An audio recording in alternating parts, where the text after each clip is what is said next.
নাস্তিকদের অভিযোগ হচ্ছে শিশুদের উপরে ধর্মকে চাপিয়ে দেওয়া হচ্ছে। শিশুকাল থেকেই তাদেরকে এমনভাবে শিক্ষা দেওয়া হয় তারা ধর্মের উপরে বিশ্বাস করতে শুরু করে এবং বড় হয়ে ধর্মটাকেই তারা স্বাভাবিক মনে করে, তারা ধর্মের উপরে কোনো প্রশ্ন করে না। আসসালামু আলাইকুম ওয়া রাহমাতুল্লাহি ওয়া বারাকাতুহু। আলহামদুলিল্লাহি রাব্বিল আলামিন ওয়াসসালাতু ওয়াসসালামু আলা সাইয়্যিদিনা মুহাম্মদ ওয়া আলা আলিহি ওয়া আসহাবিহি আজমাইন। প্রশংসা আল্লাহ সুবহানাহু ওয়া তাআলার জন্য, শান্তি অবতীর্ণ হোক জনাবে মুহাম্মদুর রাসূলুল্লাহ সাল্লাল্লাহু আলাইহি ওয়াসাল্লামের প্রতি। নাস্তিকদের অভিযোগ হচ্ছে শিশুদের উপরে ধর্মকে চাপিয়ে দেওয়া হচ্ছে।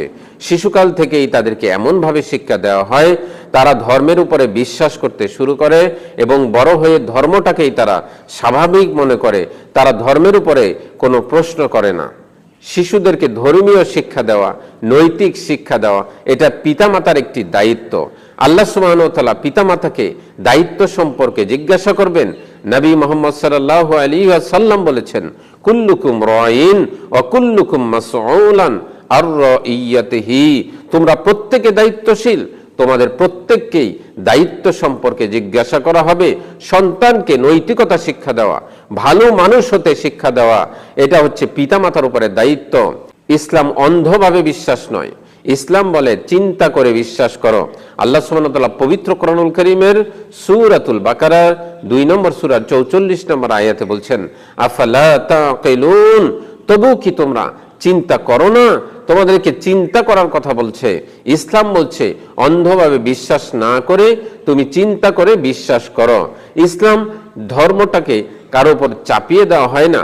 আল্লাহ সুবহানাহু ওয়া তাআলা পবিত্র কোরআনুল কারীমের সূরাতুল বাকারার 2 নম্বর সূরার 265 নম্বর আয়াতে বলছেন, লা ইকরাহা ফিদ্দীন, দ্বীনের ভিতরে কোনো জবরদস্তি নেই। আল্লাহ সুবহানাহু ওয়া তাআলা শিশুদেরকে কোনো দায়িত্ব দেন না। রাসূল সাল্লাল্লাহু আলাইহি ওয়াসাল্লাম বলেছেন, আবু দাউদে 4403 নম্বর হাদিস, আল্লাহ সুবহানাহু ওয়া তাআলা 3 ব্যক্তির উপর থেকে কলমকে উঠিয়ে নিয়েছেন।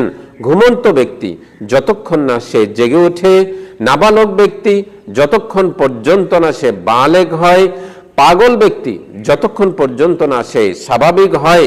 আল্লাহ সুবহানাহু ওয়া তাআলা শিশুদেরকে কোনো কাজের দায়িত্ব দেন না, শিশুদের কোনো কাজের জবাবদিহিতা নেই। আল্লাহ সুবহানাহু ওয়া তাআলা জ্ঞান অর্জন করার কথা বলেছেন।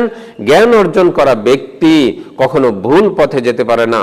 আল্লাহ সুবহানাহু ওয়া তাআলা পবিত্র কোরআনুল কারীমে বলছেন, রব্বি জিদনি ইলমা, হে আমার প্রতিপালক আমাকে জ্ঞান দান করো। জ্ঞান আল্লাহ সুবহানাহু ওয়া তাআলার কাছে চাইতে হবে, এই শিক্ষা দেওয়া হয়েছে। নাস্তিকদের অভিযোগ হচ্ছে শিশুদের উপরে ধর্মকে চাপিয়ে দেওয়া হচ্ছে। এটা শিশুদের উপরে ধর্মকে চাপিয়ে দেওয়া নয়, এটা হচ্ছে পিতামাতার উপরে দায়িত্ব। পিতামাতা তার সন্তানকে সঠিক শিক্ষা দিবেন, পিতামাতা তার সন্তানকে নৈতিকতা শিক্ষা দিবেন, এটা তার পিতামাতার উপরে দায়িত্ব। সেই দায়িত্বই পিতামাতা বহন করে থাকেন।